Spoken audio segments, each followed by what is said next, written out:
how you doing? For everybody who wants to know, how you been, how you doing, what you up to these days. Man, staying super busy in sync. In all assets. I try to, book my schedule out where I'm meeting, half are creatives, half are people like directors, showrunners, and sometimes producers or music supervisors directly. So it keeps me busy. Let's just say that it's definitely been busy over the last few weeks. Things are starting to pick back up independently here on the Atlanta scene, and just in general. I'm seeing like a big shift now. You're seeing start to see some bigger movies being released, like the Beetlejuice movie just released this week. So it's exciting to see things starting to pick back up over the last year. It's been a little challenging. Yeah, I literally on my birthday actually, I went to go see the Deadpool and Wolverine movie, and when I tell you that, I took notes of like all the songs that were placed on there, and I gotta say they must have had a fantastic budget because that thing was so many songs. It was starting off from the beginning. Was It it was just Backstreet Boys? yeah, right. Yeah, in the Like that was opening the whole scene credits. thing. Yep. Yep, and they just trailized it, the whole song, pretty much. And what's that Madonna song um like a prayer or something like that. Yeah. Yep. But it's like it really got some nice soundtracks. I love that song with Celine Dion on it. Oh my god, I can't stop listening to it. Yeah, But man. With those Marvel budgets,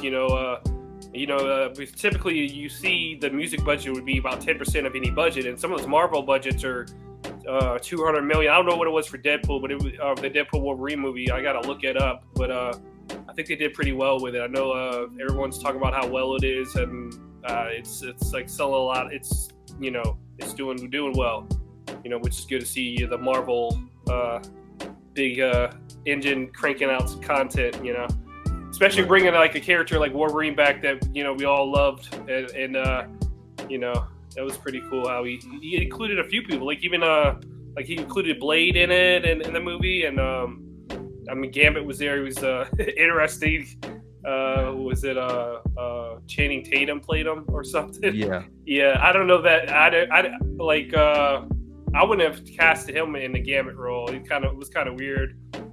Yeah, it was pretty weird, especially with Yeah. the accent that he tried to use for Gambit. I was like, okay. And Gambit was like a tall, skinny guy in the comics too, and he doesn't really fit that mold, or he's really like a more muscular guy.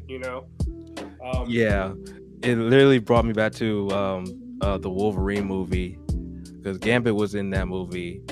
Yeah, I remember that, and so just seeing Gambit again after all these years just reminded me, especially like, and even when Deadpool was in the Wolverine, it's just like, wow, we've come so far from Oh that yeah. movie. And if anybody hasn't checked out on Netflix, the X-Men '97. If anybody watched X-Men during the '90s, they had a cartoon that lasted like what was it, like 3-4 seasons or something like that. Might have been more than 4 seasons. It lasted pretty long, and they just brought that back on Netflix, and it's really good. Oh man. Oh wow, I didn't know that. I gotta check that out. Yeah. Oh man, I've been like binge watching it, man. You gotta check it out. Yep. Cool. I just got through finished watching Chaos with Jeff Goldblum in it playing as Zeus. Oh, nice. Okay. Yeah, it's actually a pretty funny show. I gotta check it out. But okay, so let's start off with my first question so that everybody is aware, because we have people who are like artists and those who are striving to get into the music business. So you just go ahead and explain your background and what it is that you do. Yeah, I mean, I've always been kind of on the business side of music. Like in middle school, I kind of fell in love with music. Just fell in love like with hip hop and R&B, or like in the what's this, like middle school, like the early mid '90s, late '90s. And I had a few friends of mine that were kind of in a rap group. It's like three guys and one other guy that featured on a few songs, and we did about an hour's worth of material together. It's just they weren't I was responsible. I had a good job. I had a good car, a reliable car. So, I was paying for studio time at that time and all that.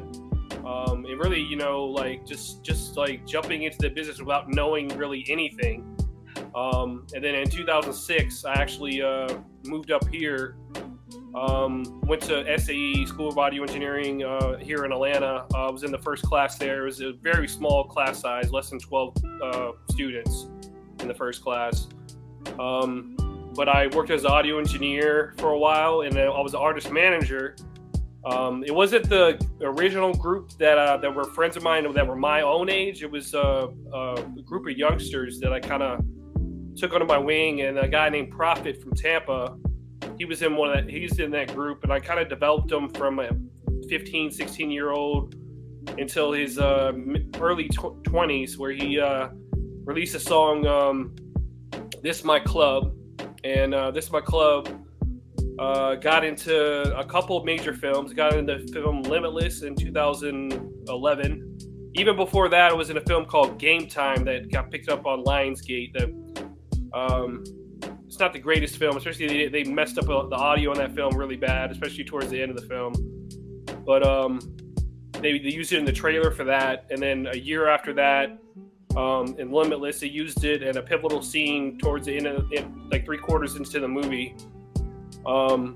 It was only 7 seconds, but it was like $7,000, and then we got like another placement a year after that into the film The Family, that had Luke Benson as a director, Tommy Lee Jones, Michelle Pfeiffer, and Robert De Niro was some of the cast. And they used the scene almost like a full minute, pretty much. It was like a montage scene with De Niro's son at school hustling like the cigarette and like pill market at the high school he was going to or whatever, and it was playing in the background. And then about a year or 6 months after that, they played the instrumental on the 100th episode of Parks and Recreation. So we got another sync from that, and they ended up using the song to promote the 100th episode as a promo as a show. So we got 2 syncs out of that one.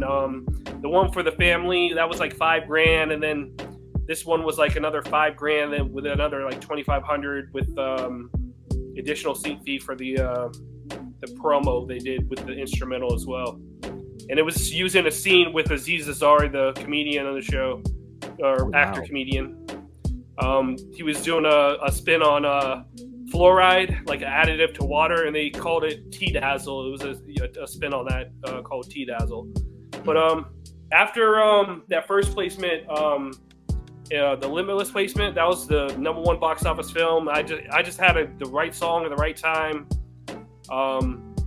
And it just worked out. And about a year after that, I was like, okay, well, let me figure out how I can do more of this sync stuff. And I was like, okay, let me start my own music licensing company. I'm make myself a sync agent, and it's me just scout talent and just start building a catalog and start building a Rolodex of people looking for music, and all assets of it.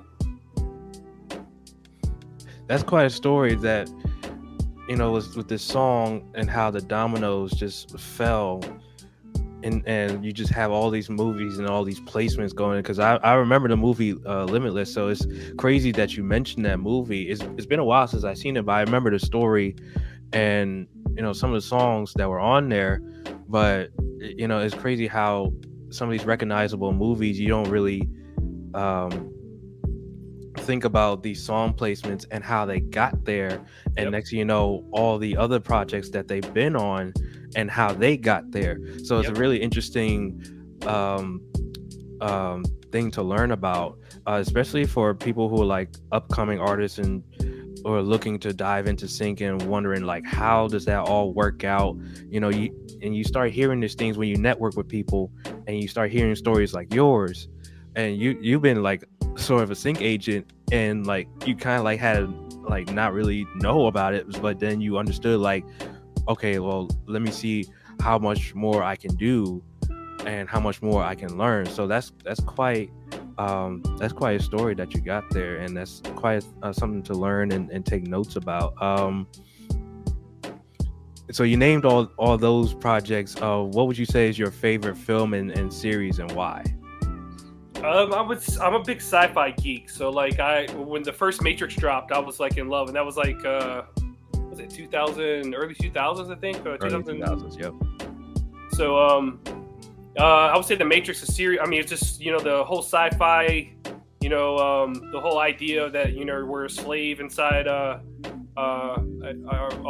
reality show, really. We're tapped into the Matrix, really, and they're using us as energy to live off us.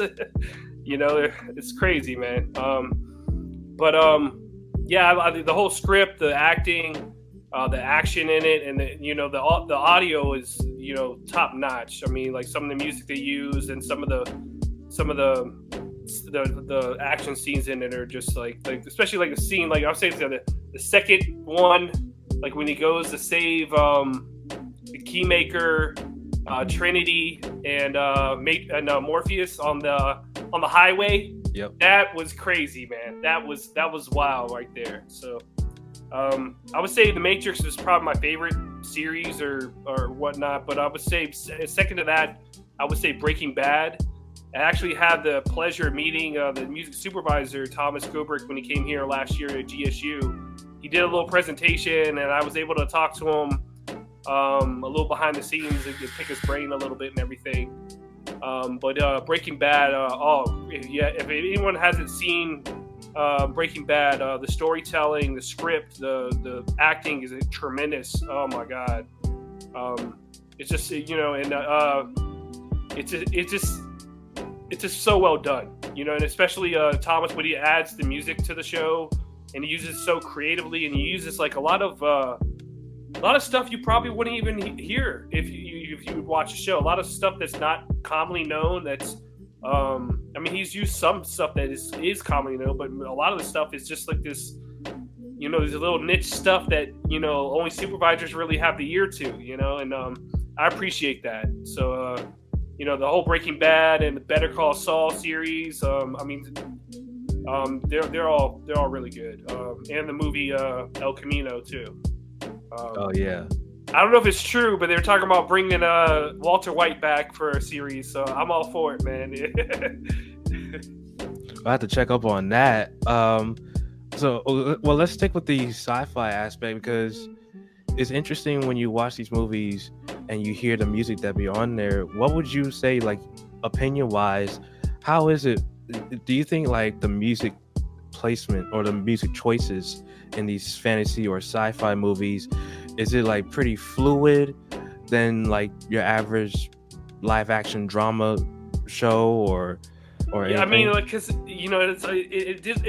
means like the timing, if it's set in the future, like sometimes they want to use something that sounds like it's in the future, like say in Fifth Element, like the opera scene was like something that was mashed between like traditional opera and then like electronic and like more modern elements to it.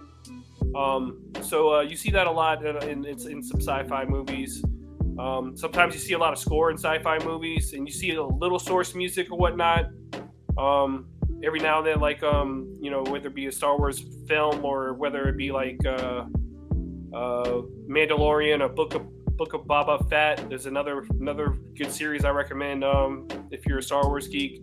But they normally would do something like when they're going into like a little bar or something, and there's like music, like a live musician, and it's like some alien singing or something. So sometimes they want something like that sounds like that.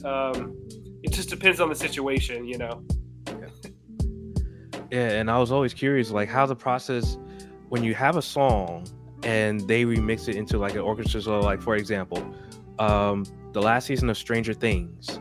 Yeah. And they used Running Out That Hill. Yep. And that scene where what was her name? I think Max. She was trying to get out of the not the sunken place, but the upside down. Yeah. Mm-hmm.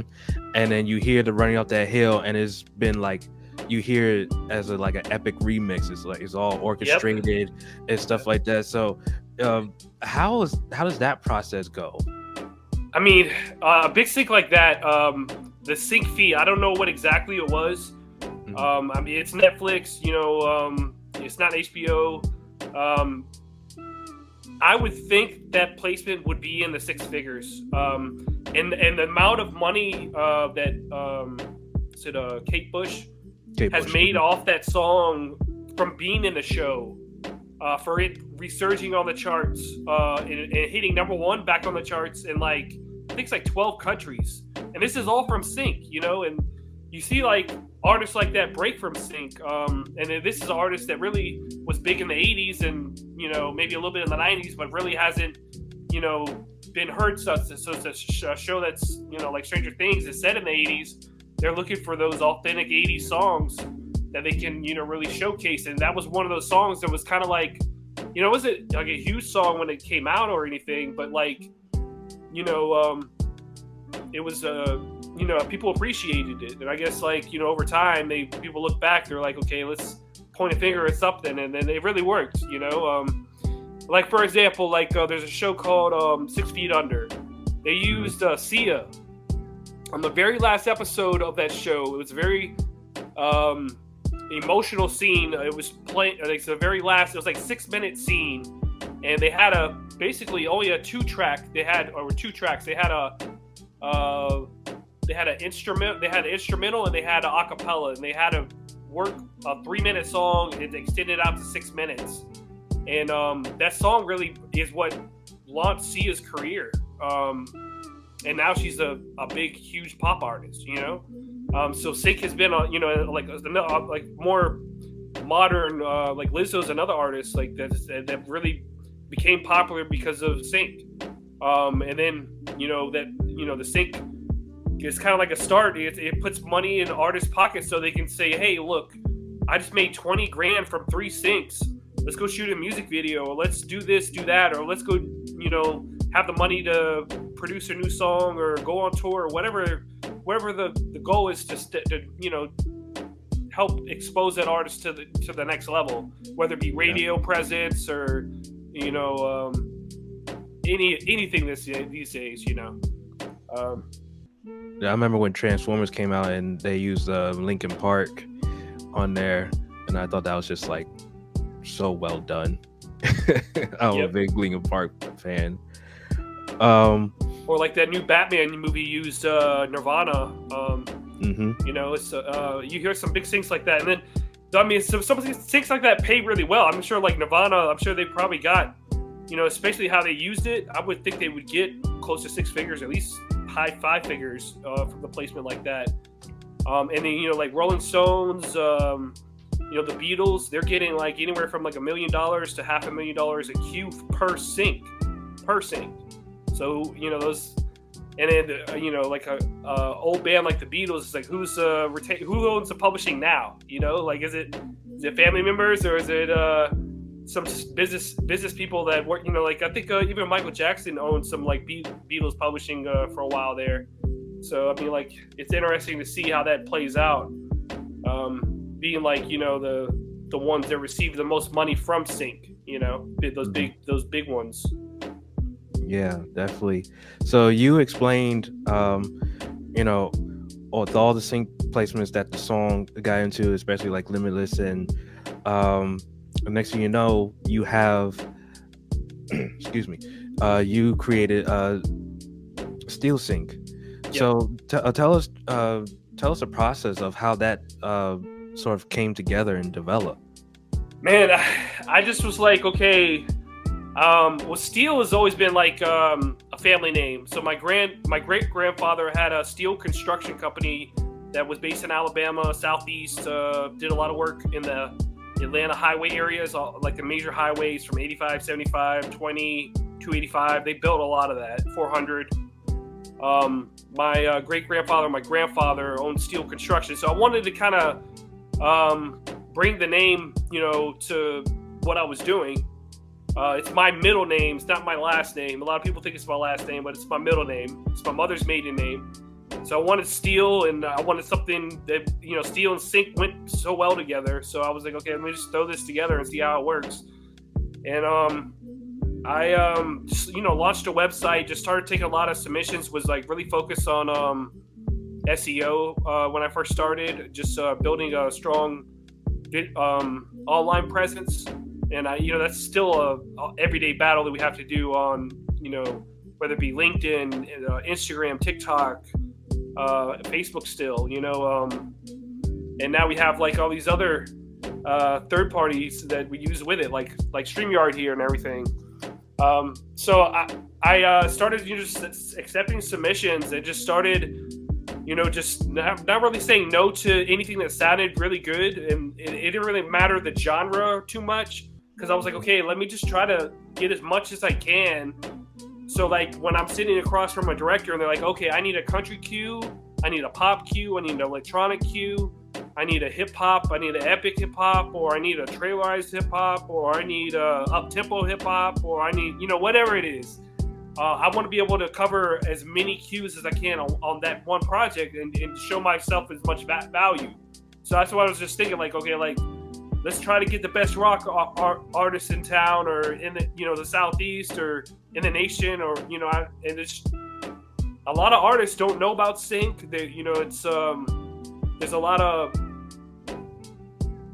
of information that's just not shared, and it's kind of like a gatekeeping business a little bit, or it hasn't been as much. Like when I first got into it, it wasn't as many of sync companies in the business. So, but that was like 2012. So I was like, I was still like a boutique music licensing company starting off.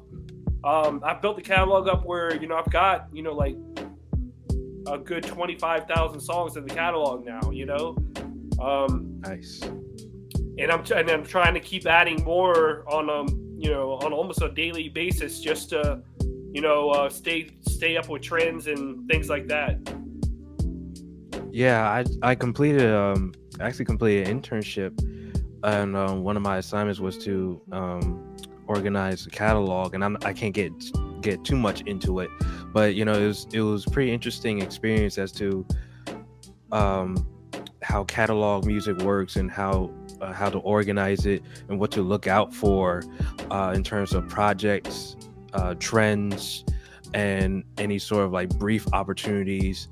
And just, in my experiences, I've always been to be the guy to like organize inventories and stuff like that. But so when it comes to music catalogs, that was quite sort of a different take, as far as like my experience of like organizing inventory, and depending on what is for what, basically.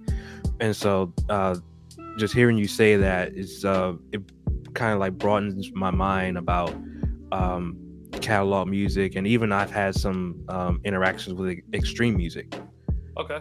And so just hearing you say that, it just brings back of all the things that I've either like interacted or had like experience and stuff like that. So with a catalog as diverse as all the music genres that you mentioned, how have you networked and connected with various artists for them to submit their songs to your catalog? And by the way, for those who have joined in, I've pinned SteelSync website, steelsync.com, in the Instagram chat, so feel free to go check that out. So with the question, how have you networked with these artists, with all these various genres that you have? Yeah, I mean, it's a combination of a few things. I mean, the submissions are one, and that's, we get submissions all the time, that they always come in, especially if we put, I like to be able to put some briefs on social media when I can. I don't put like how much it's paying, but I put the order there, the brief, what is, the reference records, or what the kind of music they're looking for. So I do a lot with live events as well. I know me and Jeremiah have been out at a few events here in town. Anything that's a mixer showcase, artist shows, any of the major venues that are in town here or elsewhere. So in-person events are big, sync-related events. I go to a lot of film festivals as well. Going to the Nashville Film Festival in a couple weeks. And then social media is huge. Instagram is like one of the big ones. LinkedIn is also very big in sync, because you can direct, you can find people on LinkedIn professionally. Not everybody might respond on there, but it's at least one way to get in touch with someone or to set up a meeting or something. But LinkedIn, Instagram, of course, TikTok has become huge, especially for creatives. So I monitor TikTok as well, see what's going on there. Instagram is really big, and then a little bit on Facebook. Like I literally just created another Facebook page over the last few months, just because I was maxed out on the 5,000. So I wanted to get another 5,000 added of different people outside my original 5,000.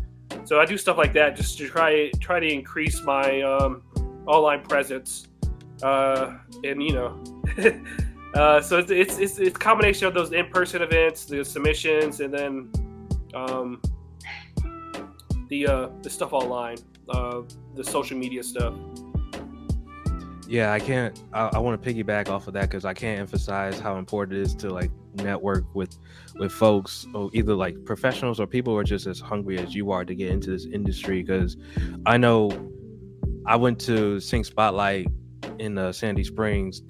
This was Easter weekend. Yep. And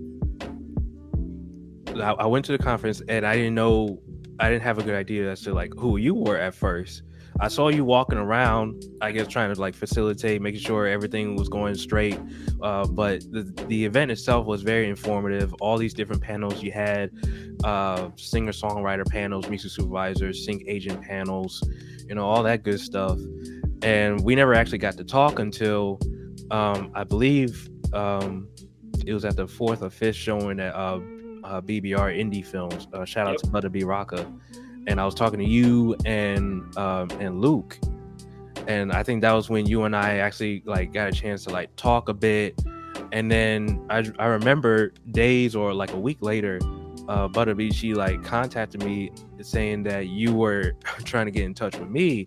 Yeah. And she was like, can I give him your contact information? This was like early in the morning. I'm working. I'm trying to wake up still. And thankfully I work from home, but I'm still waking up at this point.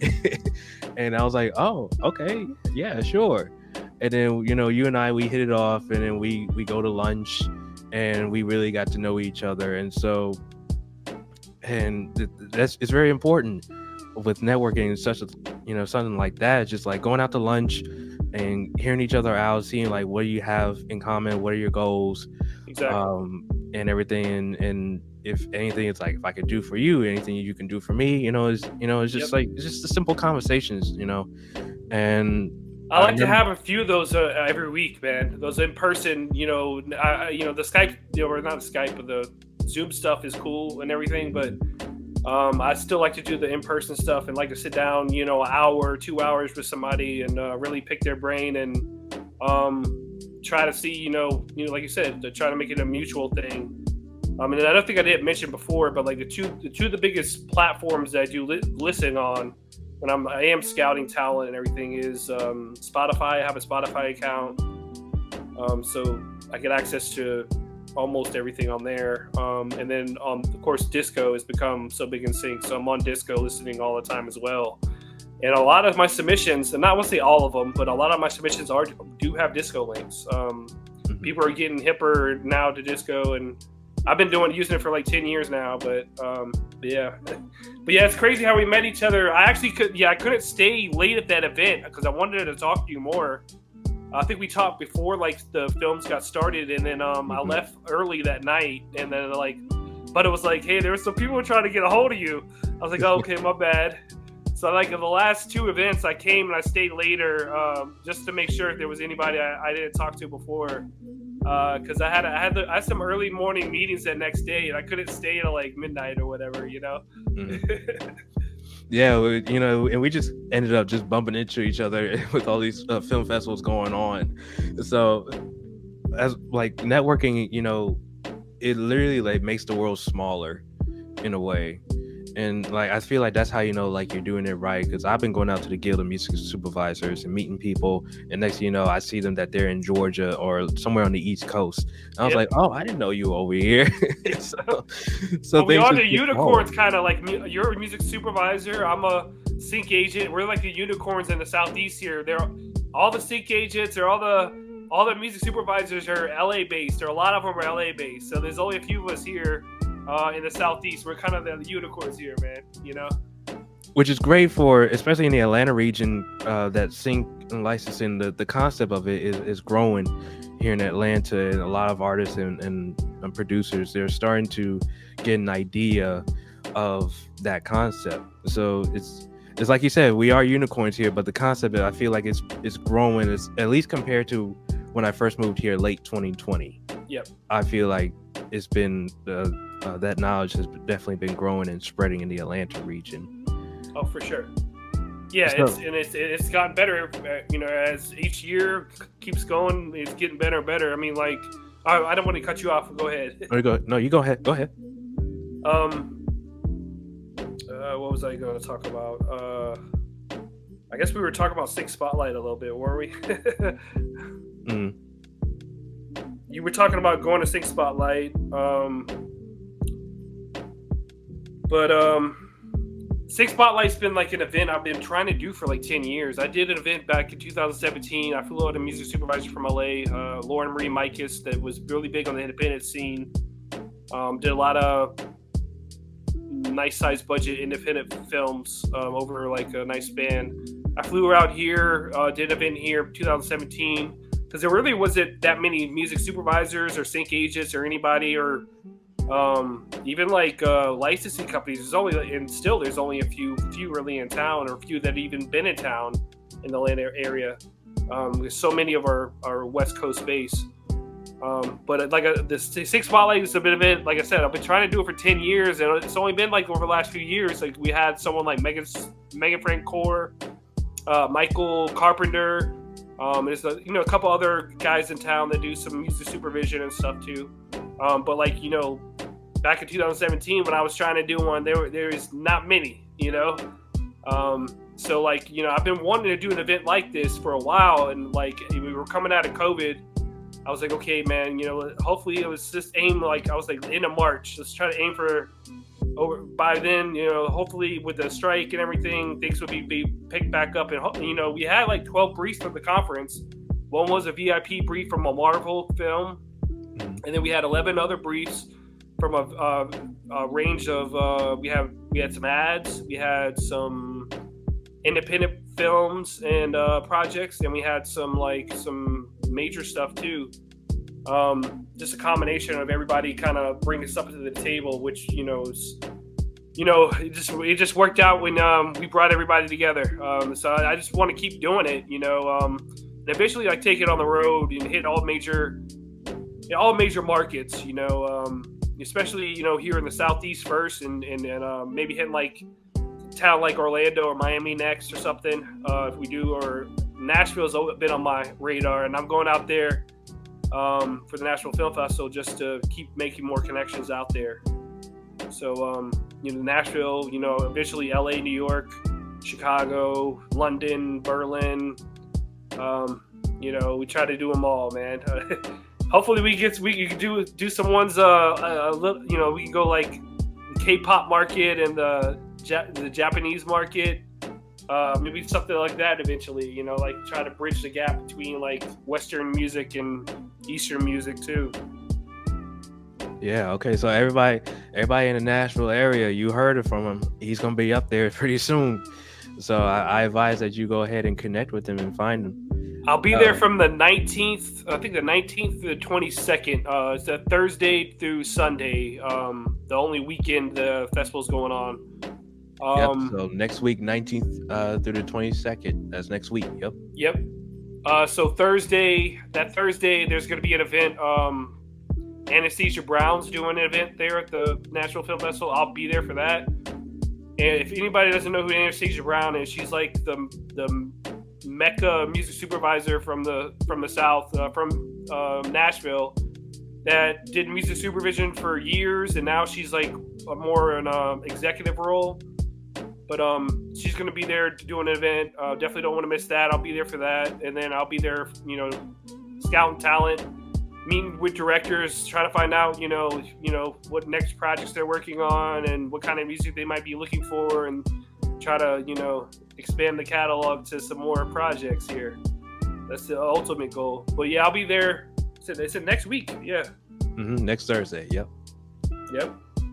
So you mentioned talent. So I would like to know, from your experience and from your opinion, what makes a song, I don't want to say top candidate, but a possible candidate for sync placement opportunities. Well, I mean, I'm dealing a lot with independent songs that are not recognizable normally, but recognizable. Because in sync, recognizability is huge. If you're able to put a Beatles song or a Rolling Stones song like we talked about earlier into your movie, that sets you aside with people that can't do that. But on my end, I'm looking for something that's 100% original. That's got something unique to it. It can't sound like everything else that's out there. It's gotta fit a certain like up-tempo hip-hop. It works really well, or like slow ballads can work really well in certain scenes, if it's an emotional scene. It just depends on the project. Or you might need like a up-tempo song for like a car chase scene or something. It just depends on the project, but it's got to be well produced. It's got to have good lyrics. Songwriting is so important. It's got to be well engineered on the recording side, the mixing side, the mastering side, and it's all important. Because at the end of the day, that if you don't put those extra processes through, the song through those processes, it's not as good a product. So the people that take that extra time and mix their stuff really well and get it mastered, and then take their time with the metadata, and then they have their email and their phone number for every writer or any share owner of the song, having that professional ability, and then having their business in order, it definitely means a lot. But not, you'd be surprised. Like even some of the top artists just don't know how sync works. Just don't know anything about metadata. I still get like emails from people where I get the metadata and it's like nothing there at all. And I try, I'm trying to preach, like take that extra 5 to 10, 15 minutes. It takes an hour to do it. Put those keywords in there. And I've seen like even like composers that will tag their music by certain keywords based on the instrumentation they use and stuff like that. So, and of course, if there are lyrics in the song, you want to have the lyrics included. It makes a difference if it has, a graphic art for the single or album it's on. Because that's another only other way to really stand outside to express yourself creatively besides the music, is like cover art. And taking that extra time to do that, and everything else on top of it.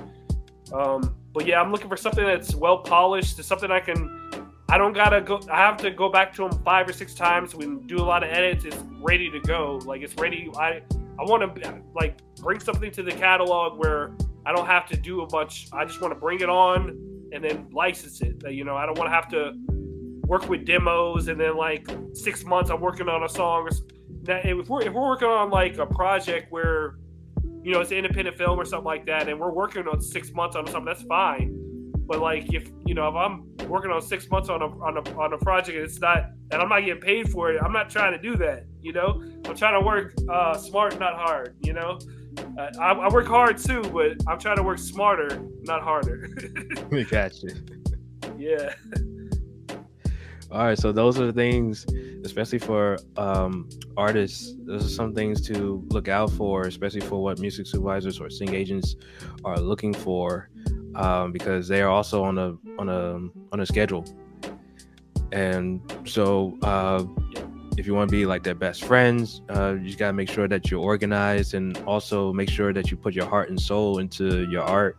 And like Matt said, he's looking for something unique and not something that sounds like almost everything that we hear nowadays. So that's one thing to take note about. And like you said, like everybody has their own preference, but from what we got right now, it's one of those things to like take notes on, if you're really interested in an opportunity. So it's just a little note. We did mention before about well, you mentioned a K-pop. So I wanted to ask, what are the trends you've been seeing recently, compared to say maybe like a decade ago?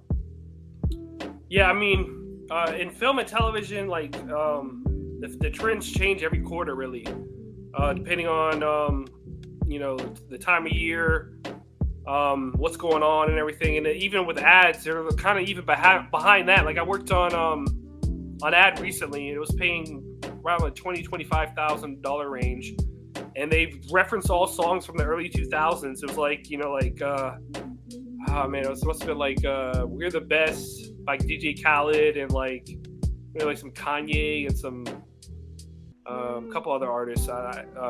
Travis Scott might have been on there. I don't even know Travis Scott was even out there back then, but there's a couple other artists that was on there. But what you're seeing is more of an international market now, and what you're seeing like collaborations between like K-pop and American artists, and J-pop, and like Afro beats is popping. You got the Caribbean market popping. The Latin market has extremely exploded over the last like 5 to 10 years.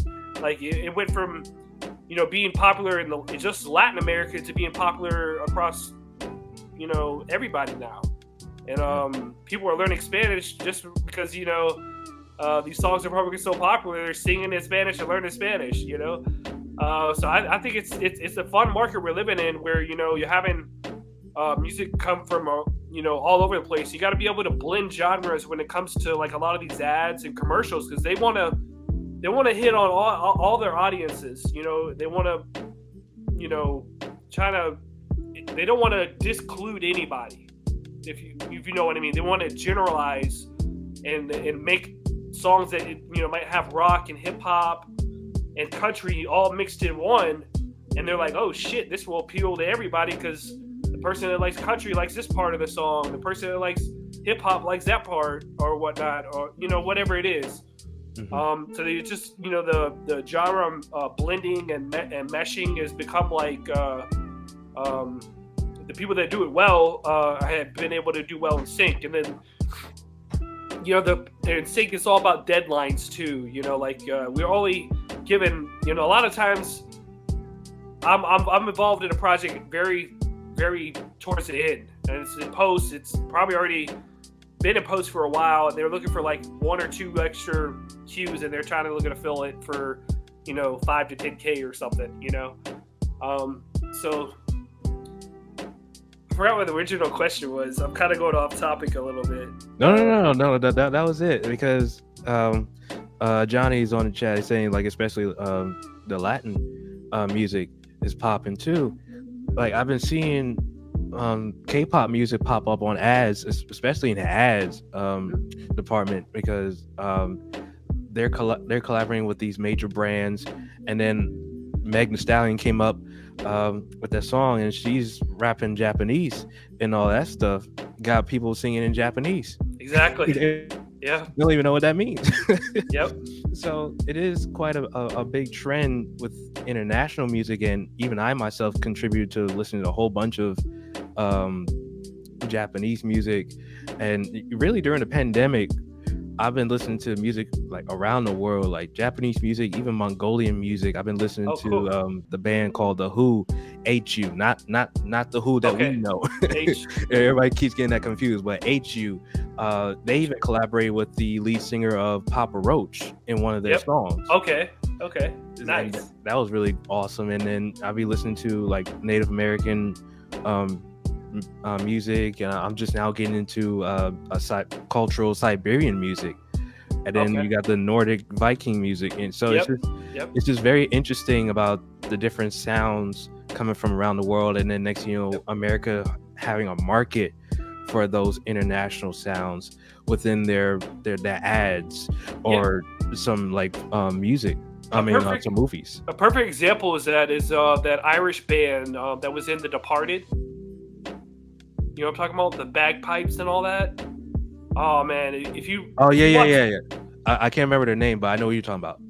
but they've had a lot, and you know, like it's something, you know, like that's you know, it's niche to Ireland. You know, it's like an Irish band kind of style or whatever. But because, you know, what was the movie in was it Philadelphia that The Departed was in? Yeah, I think so. Philadelphia, right?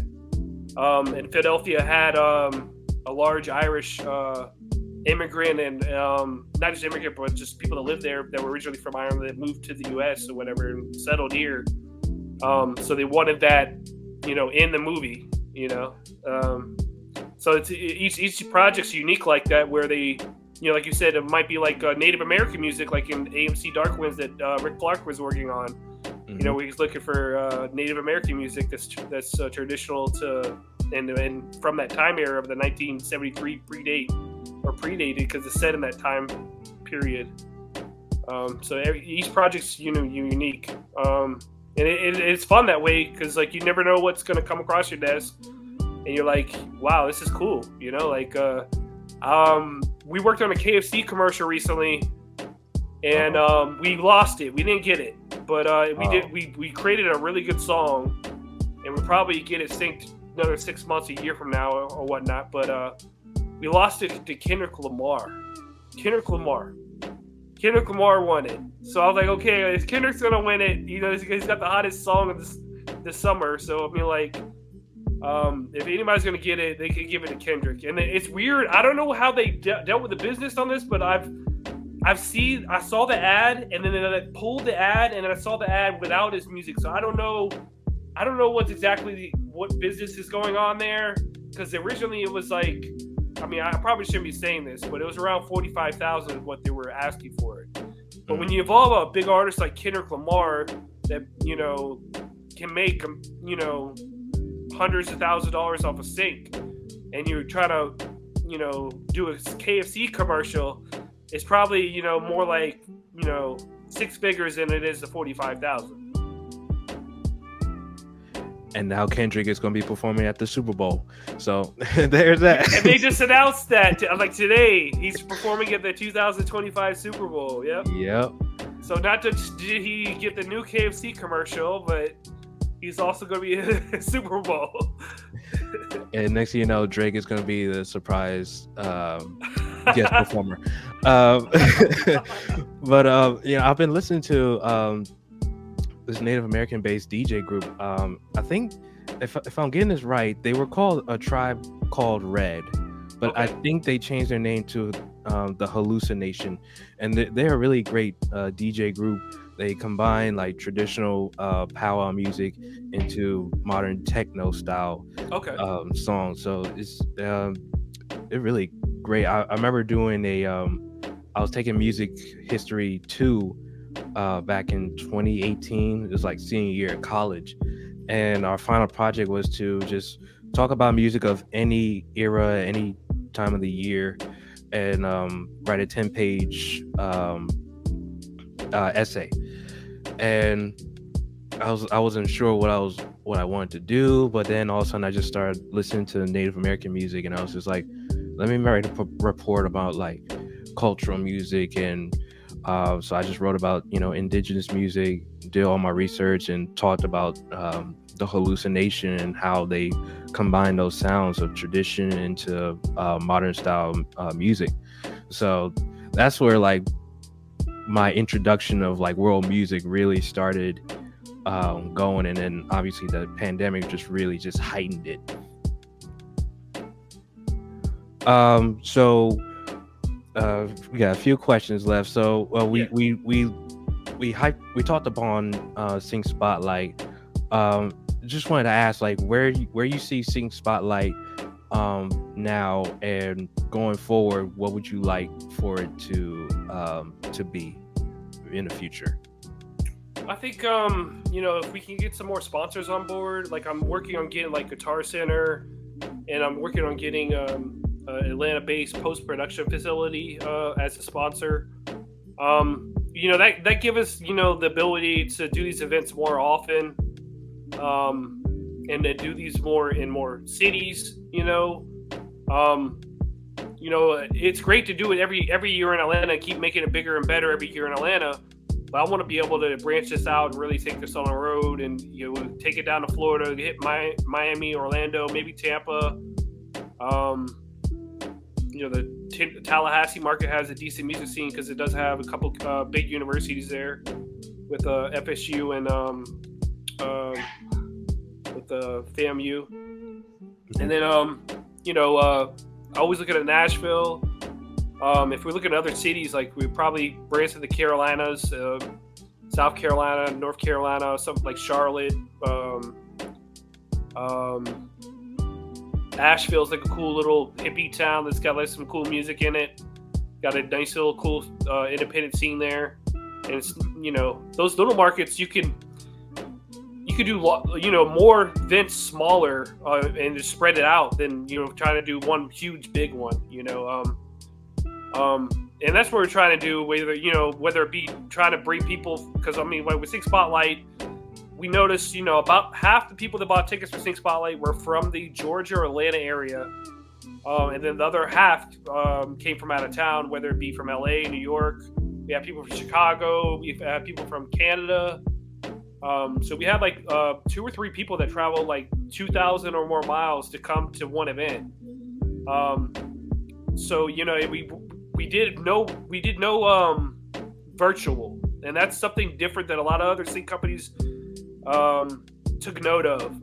We made it more in person, and we did one-on-ones. With like the VIPs had 3 one-on-ones they could set up with, whether supervisors, sync agents, other creatives they could collaborate with. And we did a bunch of one-on-ones. People that got early tickets got one-on-ones, and so did VIPs.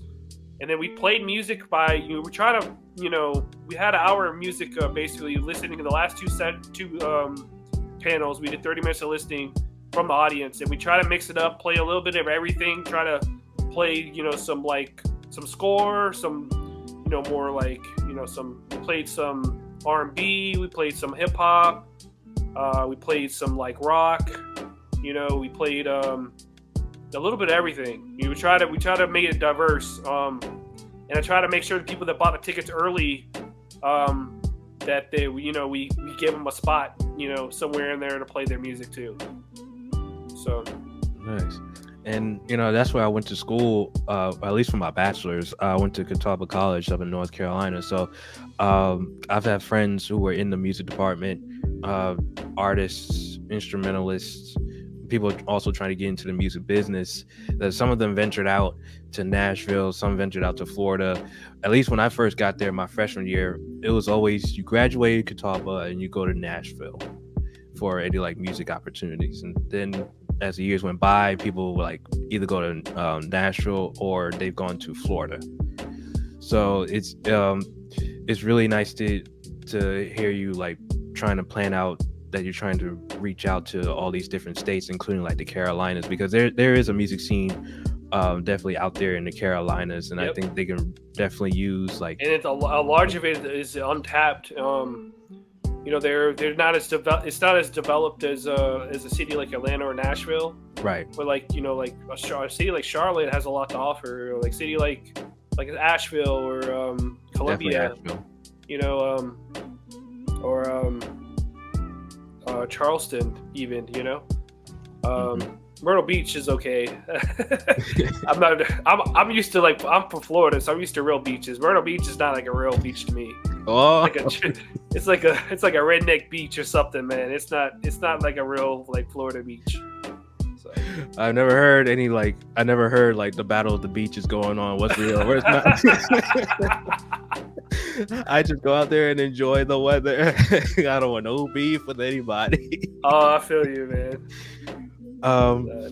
But what advice, since you're trying to like reach out to, especially to these states and all these different locations, using this platform, like what advice would you give to those who are thinking about diving into the world of film music, like artists or aspiring music supervisors, coordinators, sync reps, etc.? Well, I think one of the biggest concepts to get is this is a marathon, not a sprint. And just know, like, like me and you, we had a, we met each other, we did two cool things, and we were like, okay, we'll see how we can work with each other. That's how it kind of should be. You know what I mean? So it's a marathon, not a sprint. And I mean that by like one relationship in the business can be worth $1 million over time, over 5, 10 years, 20 years or something. This one music supervisor could work on 24 projects, and I could have a sync in, half dozen or so of them, over a period of a year or 2 years, and that's just one connection, So, I mean, I would also recommend to do your research. Whether, if you're looking like music supervisors, you look on IMDb, or if you're like directors or independent directors, or you're looking for someone that's a part of the project, look on IMDb, do your research, see what they're working on, or try to find out what they're working on without asking them. Because if you can find out what they're working on and then say, okay, look, if it's something, I might have something for that. It just depends on the project. I would also recommend like work-life balance, because in this business you can work some long hours. Like on set, people can work 16-hour days and stuff, and I've worked some long days. I still do work long days. I try not to work those over 12-hour days, but I'm still, in the heat of it, I'm still working a lot of hours. So you got to have the work-life balance, and sometimes you got to sacrifice your time, like your money and your resources, to make some major moves. And if you're really seriously about being in the music business or the entertainment business, this is not an easy business to be in. Everybody's literally trying to stab you in the back over $500 in this business. Like it's literally like, there are no morals in this business, really. It can be a very shady business. And if you don't have your business in order, you don't do your research, that's just, you don't stand out. You're not going to stand out from everyone else if you don't take that extra time and do that. And like I said, you got to sacrifice time, money, and resources. You got to never give up. You never give up. You say like, this is what I'm doing until the day I die. This is what or retire or whatever it is. This is what I'm doing because I love doing it. I'm working in the shady business, but I found a side of it where it can be lucrative, and it's a professional side of it where there's budgets. And it's not just some dope boy financing the next rapper out of Atlanta. It's something a little more than that. Yeah. So like I said, it's a marathon, not a sprint, and try to find a team that wants to make money with you, not on you. Not on you, but with you. Because there's plenty of people that come around if you have a song that's hot right now, and they, there's plenty of offers and things that people will take the first offer sometimes that, not knowing they're holding out, they could have got a hell of a better offer a year or not even, a few months down the line or something. But people are so desperate, especially in an industry where it's so hard to make money in this business, the music business now, because the streams are, you gotta be a 1 or 2% artist to really make money off streams and that part of the business. And not just that, but those 1 or 2%ers are really, for making their money from touring and from merch and from sync. Sync, but sync is just a small part of it.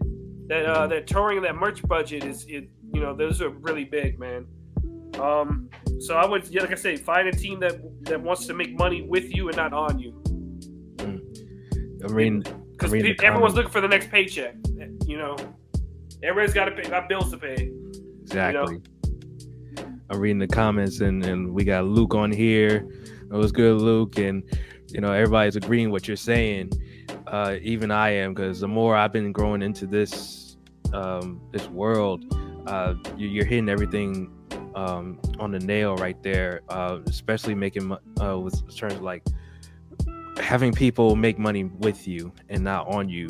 I have my best friends; they are really talented filmmakers, and every day we inspire each other to make content and to keep going and not give up on what it is that we're trying to do. Because even for me, like I feel like this is it.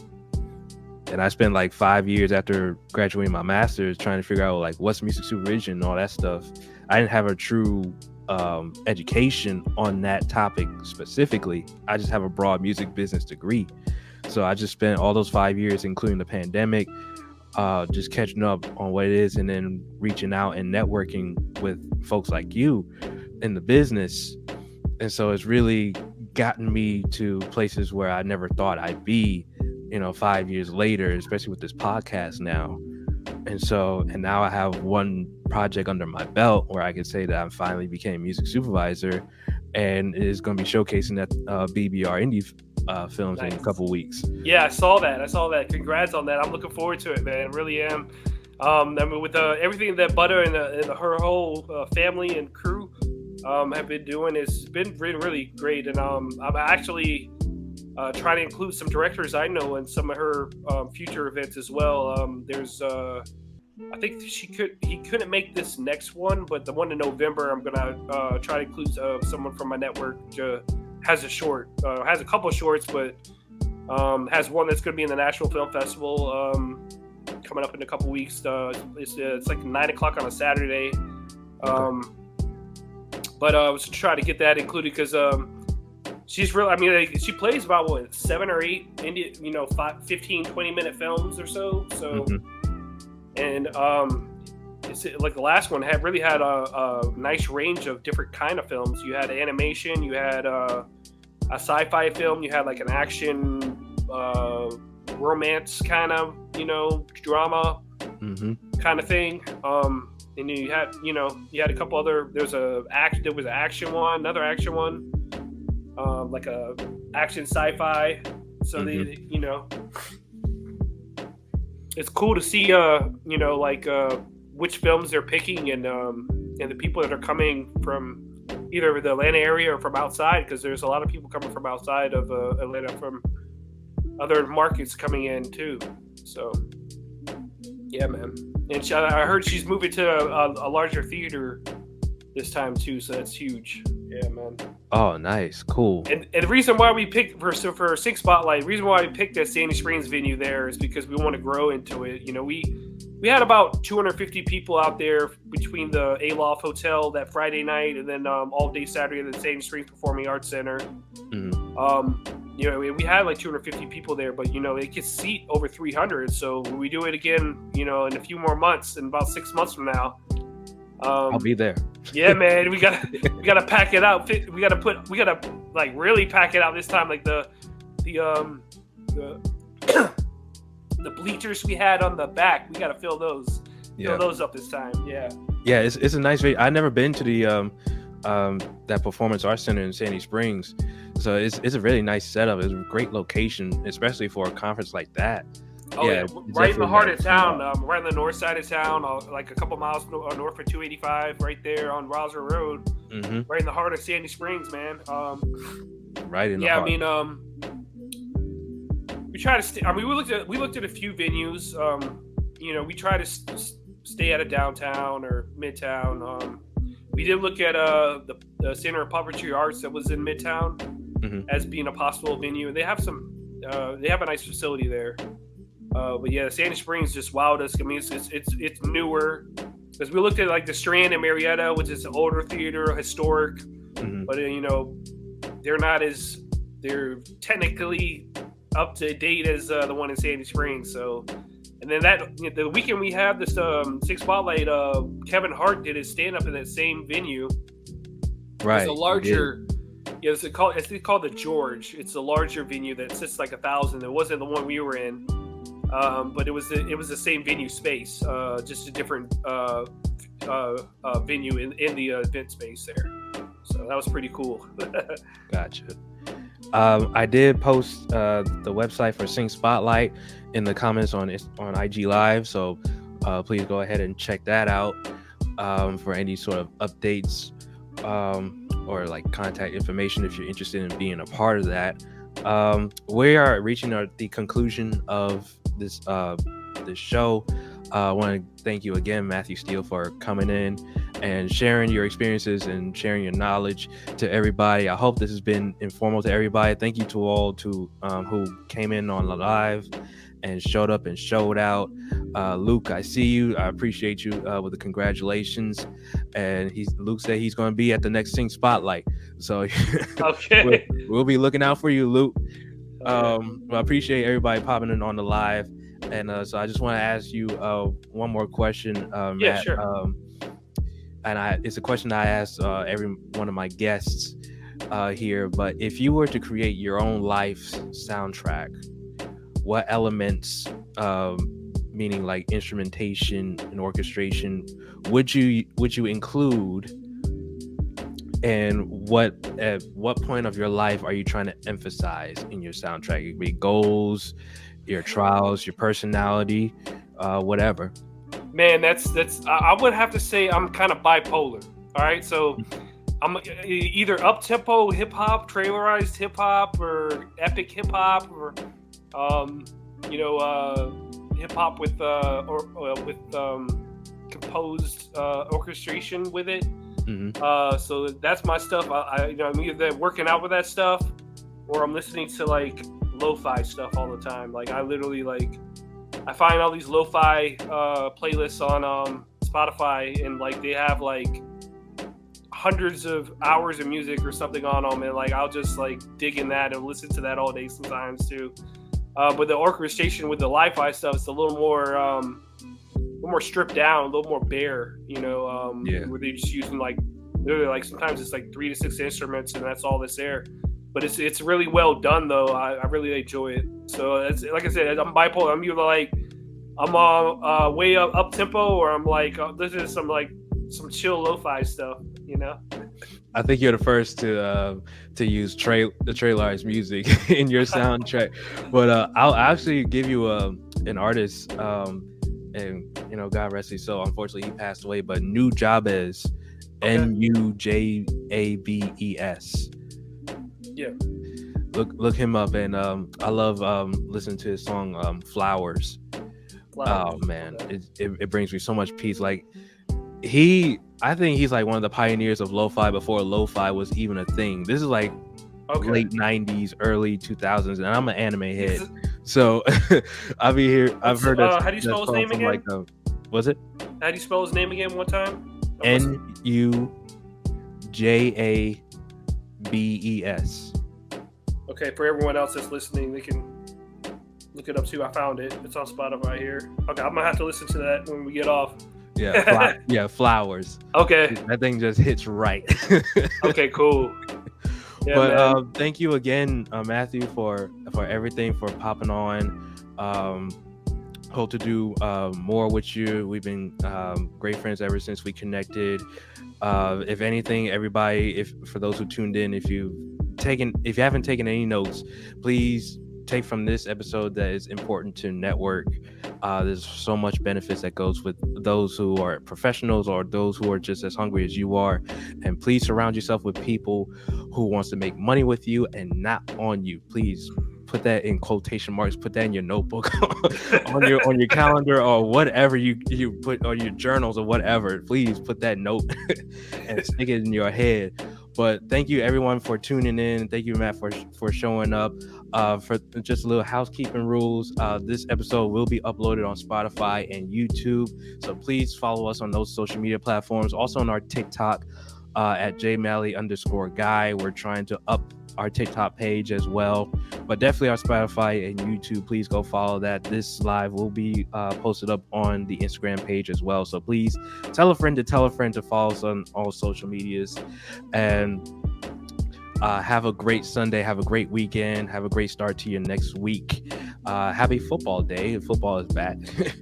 But Mathew, again, always enjoy having you, always enjoy talking with you, and hope you have a good one. Thanks, Jeremiah. I appreciate it, man. You have a good evening, and I look forward to the next chapter to see where this page of life brings us, man. Absolutely, absolutely. All right, well, I'll catch you on the next time, and everybody, y'all be safe. Thank you all for tuning in to the Playlist Shuffle podcast on our Premier Lounge Talk segment. Appreciate y'all. See ya.